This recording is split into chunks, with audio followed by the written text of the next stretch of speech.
Donna Kumar, our fearless assessor. So I'll hand the baton to you. Thank you. Did you want me to go through this line by line or just point out the highlights? You can hit the highlights. We'll hit the highlights then. Thank you. As far as personnel goes, that's usually under contract. There is one difference I'd call your attention to, is that we had a part-time position that was open, and you're going to see the reduction from 26 to 27 on part-time. I'm sorry, I'm in the 27 revaluation mode. Let me back up. From 25 to 26 budget, you're going to see a reduction in the part-time employee line. But you're also going to see an increase in the full-time, and that's because we took that part-time position and made it into a temporary full-time position until the revaluation is completed. So that is the difference in the .1 accounts there. Everything else is pretty much stable. I'll point out that our office supplies is up a little bit because $1,300 of that is going towards purchase of envelopes. We've decided to budget a certain number of envelopes towards all those mailings that are going to be happening in 2027. So we're getting a little ahead of the game, so we don't have to buy all of those multiple mailings, the envelopes town-wide, all in one budget year. So that's a request there to try and spread that anticipated expense over the two budgets for 26 and then again in 27. And then the other highlight of an increase is obviously the reassessment line. That is up according to the contract that we have with KLW for the 2026 obligation of our payments to them, getting ready for the 2027 revaluation. One other thing that might need a little explanation, the line below that is legal consulting. As you know, the town attorney was previously doing the work for the assessment office, and now it is the retired, yet somewhat working for us and assessing. I'm glad to say Charles Genesi has stayed with us. So the amount of money for the consulting for legal, for the assessment litigation cases is now on this line, and it came out of the assessment attorney line up above, which now is 0 at the top of your screen. That is the highlights. Are there any questions I can answer for you? How are you, Donna? Hi, I'm good. How are you, Councilman? Good. I just have one question on line number, let's see, A1355 40025. So the actual for 2024 was 5,200. The budget for 2024 was 9,800, and then in 2026. You're budgeting 31,150. Thank you. I didn't mean to skip over that. Thank you for pointing that out. These are appraisals. Sometimes we have a professional appraiser give us an opinion. We have 2 solar farms that I have on. One hasn't really actually happened, but there is one that you know of is moving forward. Right. We would like to get a professional appraisal on that property. And then Fairlife, I've budgeted $20,000 for that appraisal for Fairlife to put an appropriate value on that property.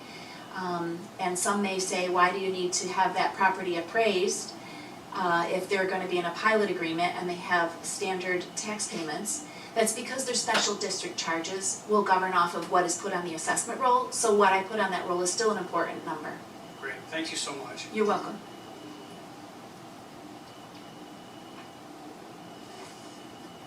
Anybody else?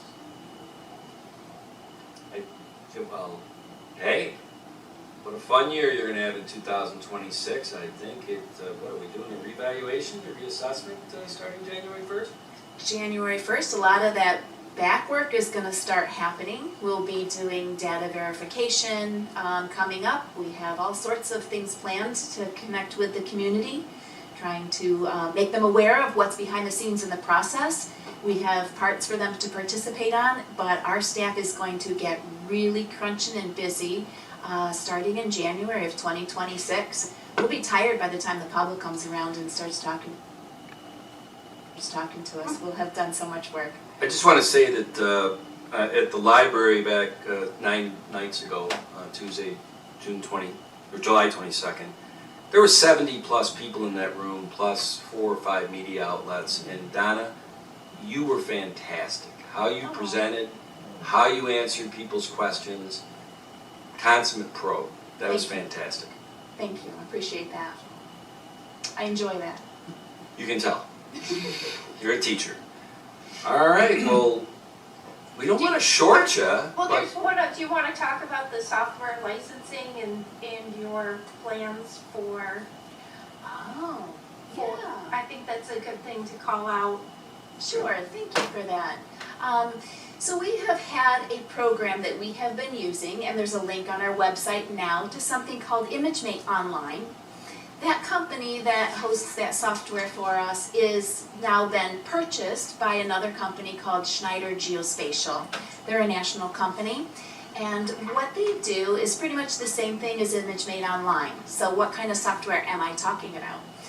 It is all of our really geeky, technical, behind the scenes, you know, how do we call a ranch and this and that, and it takes all of those numbers and things that we put into our computer software, and it puts it out there in real terms. So if you have a ranch house, it says ranch. Instead of the numbers we have to put, the codes we put into the computer, and your exemptions are going to be labeled as, you know, it's the basic STAR program instead of the code we put in the computer. So it gives the public an opportunity to look up their property, see what we have on file for them, and then behind the scenes we have all sorts of pictures and survey maps and tax maps and things that our staff have attached to that, thus the image mate. It's matching images to the database that we have. So it's a separate program from the program we use in the state. The state has organized a program for us called RPS, and we use that to do all of our valuation and maintaining the data. Now that program being sold goes off to GeoSchneider. We're going to be using their program called Beacon. We're going to be able to offer subscriptions so that from the convenience of your home, you will be able to, or from your office if you're a real estate attorney or an appraiser or a realtor, and you want to have all that public information at the convenience 24/7 at home. We're going to be able to offer you subscriptions coming up next year. It's part of this budget, so we can't get ahead of that and do it now. But there's also a feedback page, which we are going to launch this September. So come to our exemption workshop on September 25th, right here in this room, from 5 to 7 p.m. Come find out what kind of exemptions you could have, but also according to this software, you can look up your property and we will be able to help you verify the information that you have. This is the first step to making sure that we do produce good values in the revaluation, and I really want to encourage anyone to come out or use that once we get it online. And once we have made that conversion from the one software to the other, I think you're going to find it to be very user-friendly and very easy to use, but will help you walk through that if that's what you need. Correct the data. If your house isn't 1,692 square feet, let us know and we'll make the correction for you.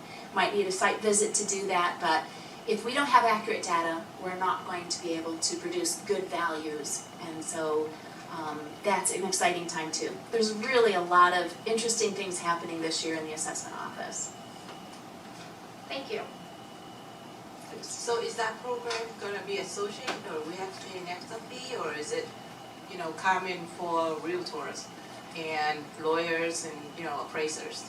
I think that anybody who owns a home in Webster will find it interesting to look up their own property to see what we have gathered on it.